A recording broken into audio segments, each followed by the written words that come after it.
Classical Conversations presents Refining Rhetoric with CEO Robert Bortons, a podcast where faith, business, politics, and classical education meet.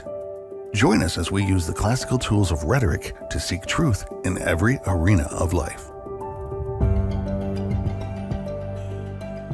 Hello and welcome back to another episode of Refining Rhetoric. Today my guest is Daniel Fazzina. Daniel is the author of the series Divine Intervention, 3 award-winning books of real people's stories of the incredible miracles God has performed in their lives, healing them from various traumas, diseases, and injuries. He's also the host of the radio show Divine Intervention and Success Profiles. Daniel, welcome to the show.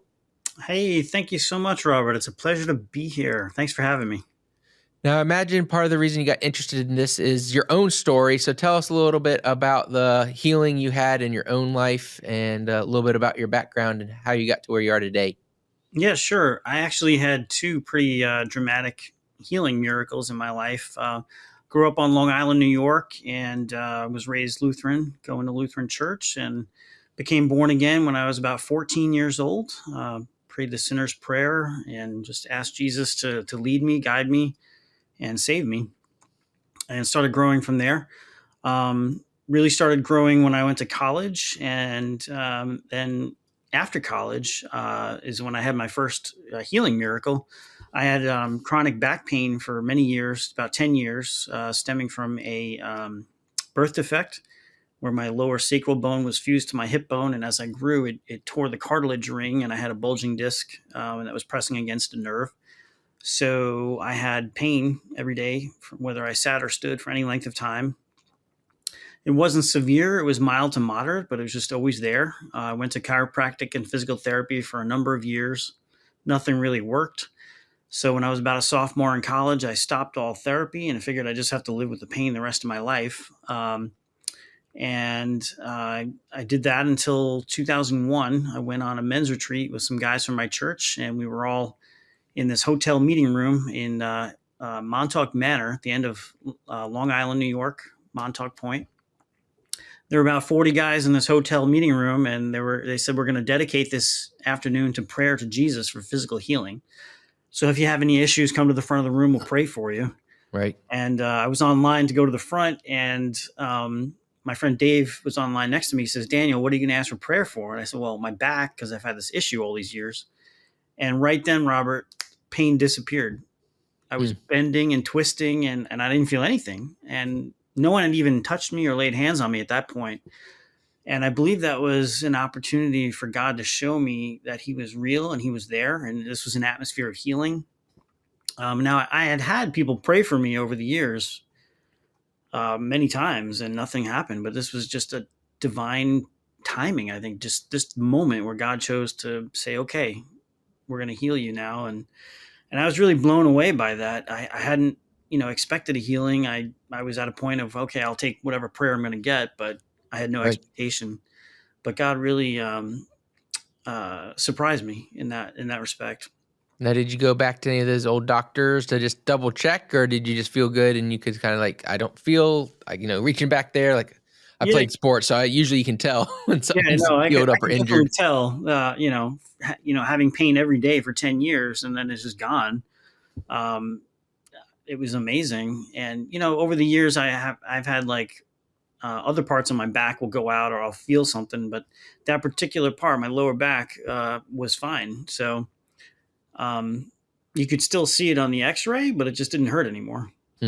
So I'll take it. Yeah, for sure. So that was 2001. And then in 2002, I had another dramatic incidents happen where I was working an overnight job in television. And I don't know if you've ever worked overnights, but I have a few times. Okay.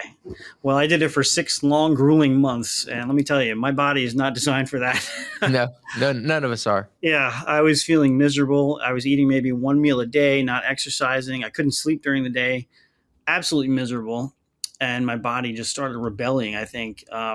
One day I woke up and I had these strange sensations in my chest. And it felt like if you've ever been at the beach with the salt water all day and then you go home and you exhale and you want to cough, it felt like that, but I hadn't been at the beach. So I was wondering what's going on. It was a weird sensation. after a while that went away. And then about 2 weeks later, I woke up one day and I had pain. It was like a radiating, throbbing pain from my chest all the way down my right side. I thought I was having heart trouble. And I'm at my overnight job and I'm really suffering through it. And as soon as I got out my shift at 8 a.m., I went to a clinic and they checked me out. They took an EKG and they said, well, your levels are a little off. Your numbers are off. Go home, try to rest. But if the pain doesn't go away, go to the emergency room. Mm-hmm. And that's what happened. I finally went to the emergency room because the pain didn't go away. I was there for hours. They're taking all these different types of tests. X-rays come back negative. They're asking me, the doctors are asking me, do you smoke? No. Do you have trouble, history of heart trouble in your family? No. Do you do cocaine only on weekends? No, I'm just kidding. I had none of that. No Sure. smoking, nothing. And I'm 27 years old. So they finally, they took a CT scan and the doctor said, well, we found something and it's a rather large mass in your chest. And I said, well, how large is large? And he said, well, it's grapefruit sized. Hmm. And I'm thinking, well, I love grapefruit, but I certainly don't want one in my chest. So it turned out this tumor was lymphatic cancer. It was the size of my heart, actually a little bit bigger than my heart, right Wow. above my heart, inside my chest. And the doctor said, you could very well be dead within a few weeks to a few months at the most. We'll give you therapy. We're not sure if it's going to respond. Maybe a 50-50 chance. We're not sure. But again, if it doesn't, you'll be dead within weeks, possibly months. This was 4 or 5 days ago. 4 or 5 days ago? No, just kidding. This was 2002, 2002. So 22 years later, and you're still here. So I'm still here. God has work for me to do, apparently. Yeah, absolutely. And it's telling other people's stories that have experienced the same thing that you have. So did you get to the therapy stage or was it just there one day, gone tomorrow? Did you have like people coming over and praying for you? Like what happens between you've got a grapefruit size cancer and you're going to be dead sooner than later, 50-50 chance you're alive? Yeah. So I hit it with everything I knew how to, which included alternative medicines, intravenous vitamins and minerals, Laetrile, acupuncture, physical therapy, massage. Interestingly, Robert, I had been doing a study of alternative cancer treatments and the whole drug industry and the cancer industry 6 months prior to my getting sick. I had no idea I was sick or going to get sick, but I think God was preparing me for this the whole time because I was just fascinated with the whole subject. Don't ask me why. So the doctors were like, we're going to give you 6 rounds of chemo once a month and we'll see, we'll gauge the progress halfway through. They were hoping the tumor would be smaller. And so 3 months in, I get this, I get the scan again. And before I tell you what happened there, I need to tell you that there was a time about a month in when I was literally suffocating to death. I was in my hospital bed, not getting enough oxygen. The tumor was so big, it was constricting my pulmonary artery. So I wasn't getting enough oxygen. I was literally suffocating to death. And I remember being at a point of brokenness.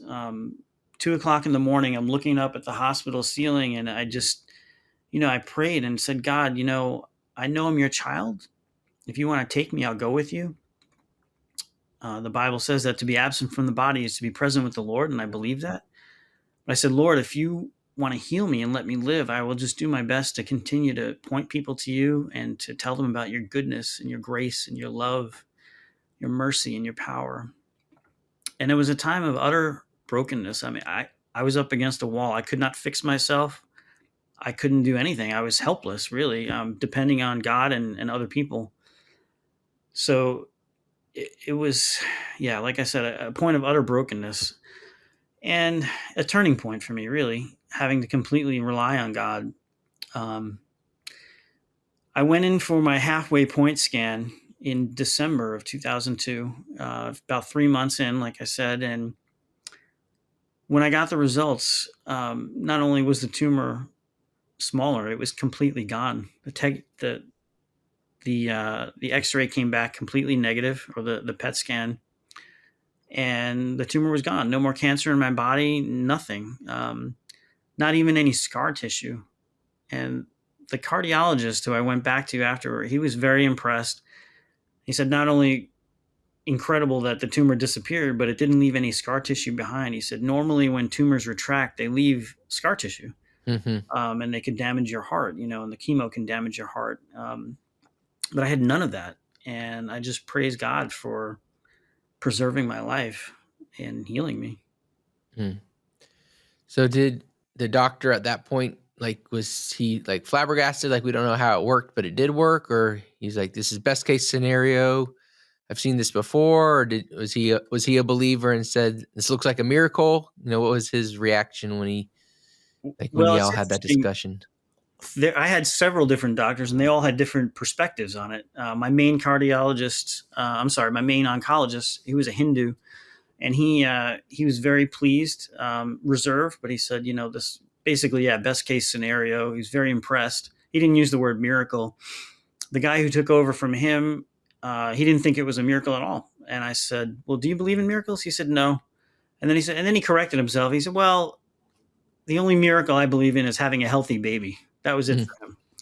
The cardiologist, on the other hand, who I went back to see a year later, who read my original echocardiogram, now he had never met me up to this point, but he remembered me because he made my echocardiogram video a test case, and he showed it to all of his students because it was so Mm. dramatic that the tumor was so big. So he remembered me when I went back, even though I hadn't met him yet. He thought it was remarkable, and he commented on how it was remarkable that it didn't even leave any scar tissue behind. The nurses, many of them were incredulous, and they came up to me and they're like, we don't see this that often. Usually, if we do, it's usually around Christmas time or Easter time. Mm. And in my case, it was right before Christmas of 2002. And getting that negative report, Robert, it was the best Christmas gift I ever received.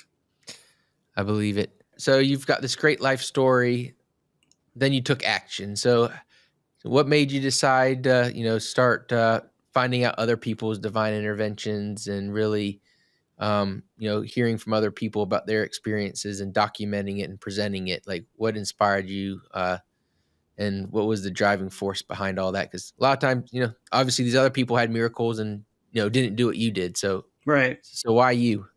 Well, when I went back to work at the television station, I had been out probably 7 or 8 months, and I started sharing what I went through with my coworkers, and many of them were not believers. Probably most. This is Long Island, New York, not the Bible Belt. A lot of skepticism and unbelief, and they were incredulous about my story, and they were really wanting to know more, and some of them, I told them, like, hey, if you think what I went through was amazing, you should hear about my friends' stories, because I'm a believer since I'm really young. And I know a lot of people who've experienced miracles. So I started sharing my friends' stories. Like, I have a friend named Josh he was shot point blank, and the bullet went into his head right on the bridge of his nose, somehow missed his brain, ended up in the back of his neck. Doctors had no idea how that happened. He made a full recovery. I have a guy, and I know a friend who jumped out of an airplane. His parachutes didn't deploy, and he survived. He's a full-time pastor in Long Island today. Another guy I knew, one of the first guys who met me in the hospital, a friend of mine from church, God healed him from AIDS. He was wasting away and dying, and God restored him, and he's happy and healthy today. So I started sharing stories like this with my unbelieving coworkers, and they were like, wow, you should probably compile these stories and put them into like a documentary film or a book or something. So I was like, you know what? That's a good idea. I think I'll do that. So I started tracking these people down that I already knew from my life, whether work or church or whatever. And I said, hey, remember that testimony you told me? Let's put this together. I didn't have the time or money to fly around and meet everyone and do a documentary film. So I just started to interview them either in person or via phone, transcribe them, and then put them into book form. And that's what started the Divine Intervention book series. And this book right here is the third in the series. It's an award-winning book, and it's kind of like Chicken Soup for the Soul meets the Bible. So there's there's 50 stories in here, article length, all types of testimonies from answered prayers to healings to conversion experiences. I've even interviewed many people, probably half a dozen or so, that have been raised from the dead, and they tell their stories of seeing the afterlife. So God is at work in many different ways, and I'm hopeful that there'll be something for everybody in this book, whether believer or skeptic. Hey everyone, I want you to know about our newest Copper Lodge Library book, English Epic Poetry. English Epic Poetry is a collection with Sir Gawain and the Green Knight, the Canterbury Tales, selections from Paradise Lost, and it introduces them with historical context, tips for reading epic poetry, as well as footnotes that will help you while reading the text. You know that sometimes we think about, how can this text be Christian? What does it tell about the relationship we have with Christ?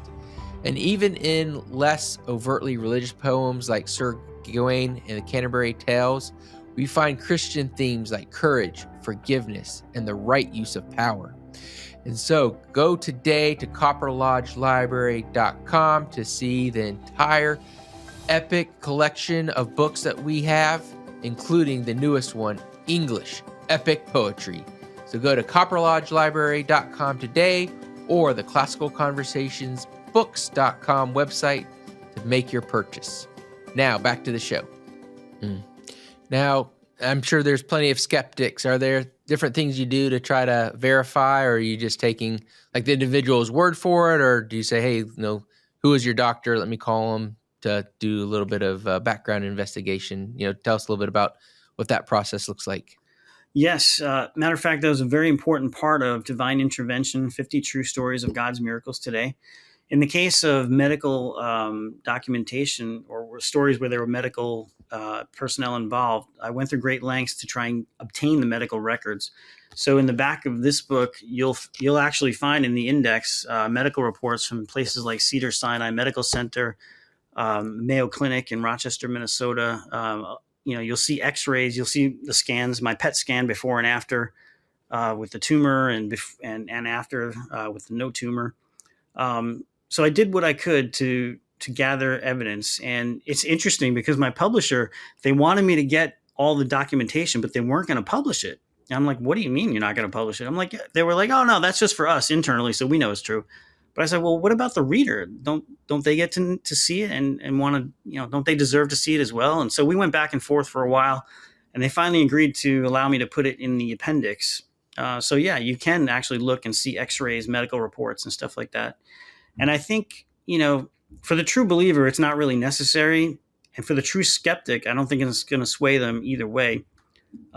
Because they say if you're a true believer, no evidence is really necessary because you take it on faith, right? Right. And for the true skeptic, no amount of evidence is going to be enough to convince them because they've already made up their mind. But if you're open-minded and maybe if you're on the fence, I think having that documentation is going to probably sway you a little bit and say, hey, you know what? This stuff is real. These things happened, and maybe there's more to this life than I thought, or maybe more than meets the eye, if you know what I mean. Yeah. You mentioned earlier that, you were healed around Christmas, and some of the nurses mentioned Christmas and Easter. As you've been gathering this data, did you notice a similar pattern, or, it is just kind of random times? I just wondering if, like, out of those 50 stories, were you like, wow, 10 of these are Christmas or right around Easter, or is that not your personal experience after talking to additional people who have been healed or have had miraculous events in their lives? Well, it's interesting because I do have the last story in the book. My friend Emma McKinley, who was paralyzed and in a wheelchair for, probably 17, 18 years. She was healed on Christmas Eve of 2011, got up out of her wheelchair. Jesus actually appeared to her. She had RSD, reflex sympathetic dystrophy, I think, or disorder. And then I have another friend who's healed on Thanksgiving. He had a Thanksgiving miracle. I don't know that I have any Easter miracles in here, but I mean, God is working all the time. So, I mean, every day we're alive and breathing, I think, is a miracle. Yeah. Yeah, absolutely. In my family's past, we have some interesting, like, Christian, I think they're called Christian scientists, like far cousins or far aunts and uncles that just like don't even believe in seeing the doctor at all. That, if you're sick, just pray about it and get better. I don't know necessarily that Christian scientists have the same savior that we do. I don't know that much about that. And then there's people who say, these can all be just, science has answers to all of these. There's even Christians who believe that maybe God doesn't work like he used to in the Old Testament, or when Jesus was here, that we're all just kind of waiting around. So, like, what is what's your philosophy on healing and science? And of course, God gives man divine revelation. So in some ways, hey, he's given us the ability to cure cancer or do some of these different things because he's given us a mind to use. So what's kind of your philosophy is on healing and going to the doctor and those things? Well, I think we serve a really big God, and he can work any way he wants. He's sovereign. He has given us minds. He's given us understanding of science, not complete understanding, but he's given doctors gifts, and we do the best we can with what we have, the medicines we have, and the technology and things like that. But we don't know everything. And I've talked to many doctors who say, they'll do their best and they'll try and help, but it's ultimately God who heals. It's not doctors who can heal, not even medicines. So I think there's room for both. God can use medicines, he can use doctors, and he can also intervene directly and heal miraculously. I've seen both. So I don't, I try to keep an open mind about it. And like I said before, when I got my cancer diagnosis, I hit it with everything I knew how to, including alternative medicines, conventional medicines. I had a lot of people praying for me, laying hands on me, anointing me with oil. I even had a friend prophesy to me, saying, Daniel, this thing was born to die. It's going to be a testimony to the Lord. And I took all of that. I don't think anything necessarily hurt me. I think it all worked together for good. And I'm still here today, because of that. And in the case of my friend Jeff Markin, his testimony is in my book, Divine Intervention. He died of a heart attack, and his cardiologist prayed for him, and he came back to life. He was clinically dead for about 30 minutes, turning black from cyanosis. Wow. And he shares his testimony in my book, and he says the same thing. Medical science, prayer, and all that stuff, and God's intervention all came together for him and worked to bring him back. He doesn't discount any of it. He happened to die. He collapsed in a hospital. So they were working on him and stuff like that. They shocked him seven times, no avail, declared dead. Doctor prayed for him, and then they shocked him again, and he came back with a perfect heartbeat, 8th time. So it all worked together, and he's still alive to tell his testimony today. Well, leave no stone unturned, that's for sure.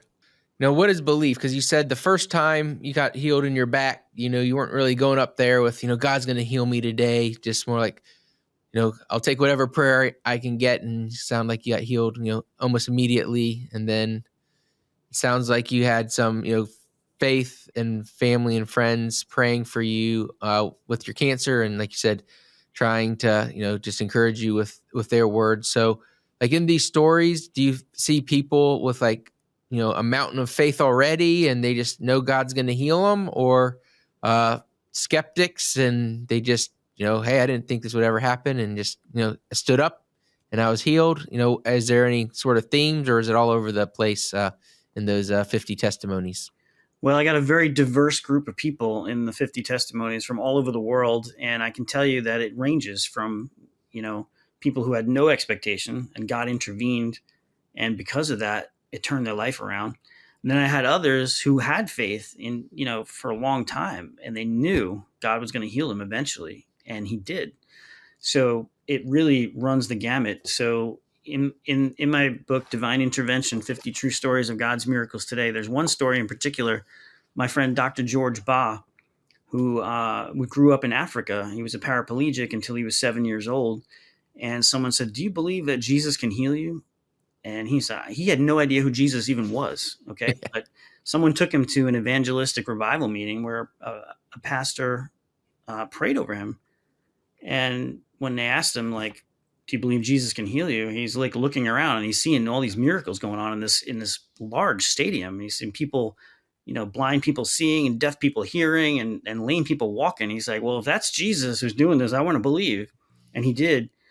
And the man of God prayed over him, and he was able to get up out of his wheelchair at the age of 7. having been born a paraplegic. He had meningitis when he was born. Mm. Couldn't walk until 7 years old. And that changed him, because after that, he's like, I'm believing in Jesus now, and he's a pastor today in New York. So you have that kind of story. And then you had, again, like my friend Emma McKinley, who was paralyzed for 17 years, was a Christian, a believer, faithful, even though she couldn't walk and paralyzed. She never gave up hope. She kept praying, going to church when she could. And eventually God did heal her after 17 years of paralysis, and she's walking today. So you get the whole gamut in there. Mm. Praise the Lord for that. And, I've, not had a specific miracle like that in my life, but I've definitely known people who've, miraculously recovered, or, like you said, even breathing some days seems to be a miracle. We've, in America, modern America today, we have these, prosperity preachers and, name it and claim it type things. Have you seen any of that in these miracles? Like, what do you see? I mean, I think we all believe in God. Sometimes, complete healing is going to heaven with him, as you kind of opened up with earlier that you were willing to do when you were battling cancer and facing that, not really a choice, but kind of that, diagnosis, head on. So what do you see in your research, and how has that formed your opinion? Well, after hosting Divine Intervention Radio for 15 years and interviewing hundreds of people, people have very diverse backgrounds, and they come from different perspectives, and their stories are so amazing and diverse. It really blows my mind on just how big God is, and how he knows how to reach each person where they are. Whether they're a skeptic, an unbeliever, or a Christian, but whatever they need, God can show up to them in a way that's personal to them. And I find that incredible and fascinating. So I don't limit the way God works. The more I see, the more I realize how little I know and how big God is. And like I said, I've seen so many different types and such diversity. But the one real common denominator is that people are having encounters with the living God, and they're being changed, whether that's conversion experiences, people who are atheists or maybe from a different religion, Hindu, Muslim, whatever. Jesus is revealing themselves, sometimes through healing, sometimes through dreams, but ways that are really personal and that get people's attention. And when it's personal, then it goes beyond religion, and no one can take that away from you. So God he's still speaking, and he's changing the world. And the reason I put together Divine Intervention, 50 True Stories of God's Miracles Today, is really not so much about the miracles themselves. Because, I was healed of cancer. I was healed of back pain, but I'm going to die eventually. Something is going to take me out. We're all mortal, right? Right. But it's about pointing people to the God of miracles, to have a relationship with him. Because ultimately, whether we last 50 years or 100 years here, we're all going to die. And it's about having a relationship with God and knowing where you're going to go once your earthly life is over. Yeah, I love that. Now, it sounds like, where can people hear more of these stories? It sounds like, of course, they can go buy the book. Is there a good place to buy it? And then for connecting with your, your radio show, where can they go listen? Is there a website? Is there a way to connect with you on social media? Sure. It's Daniel Fazzina 1. That's on Twitter and Facebook, and also divineinterventionradio.com. Divineinterventionradio.com. That's my website. You can listen to archives there. I got a YouTube channel. The book is available on Amazon. It's also recently come out as an audiobook on Audible. So if you want to listen to the stories, I got 32 different narrators for the 50 stories. Some people narrated their own stories. Some I hired professionals or had volunteers. They do authentic accents. We got people from Africa and England and New Zealand and New York, Brooklyn, all over the place. So it was a fun project. And incidentally, it actually won silver at the Reader's Favorite International Book Competition this last year. So I'm really happy about that. It's a wonderful production, so I hope you check it out on Audible. It's called, again, Divine Intervention, 50 True Stories of God's Miracles Today. Yeah, well, I believe God's still intervening in our world today and that he loves us and he wants all of us will be fully healed one day. Amen. We don't know that'll be on this side of heaven, definitely be on the other. So, Daniel, thank you so much for encouraging us with these stories and telling us a little bit about them so that, we just remember that, our God is big enough to solve all our problems. And sometimes that's in ways we never expected. And his ways are not our ways, of course, but go check it out, Divine Intervention. And I think that's really cool how you did that on Audible, because probably a lot of our listeners listen to audiobooks because you got little kids. It's a little bit easier than sitting down to read. Yes. So hearing that you've got all sorts of people reading, those are some of the most fun books to listen to when it's not just one person. So very cool. Go check it out. I hope you enjoyed today's episode as much as I did. If you need healing, if you know someone with a miraculous story or have a miraculous story yourself, please share them on our YouTube page or on our Instagram so that we can celebrate or pray with you. Until next time, share this episode with a friend and keep practicing those tools of learning. Thank you for listening to Refining Rhetoric with Robert Bortons. Want more? Make sure to subscribe so you won't miss an episode. You can also follow us on social media to continue the conversation, and visit classicalconversations.com/rhetoric to find out how you can join a local homeschool community.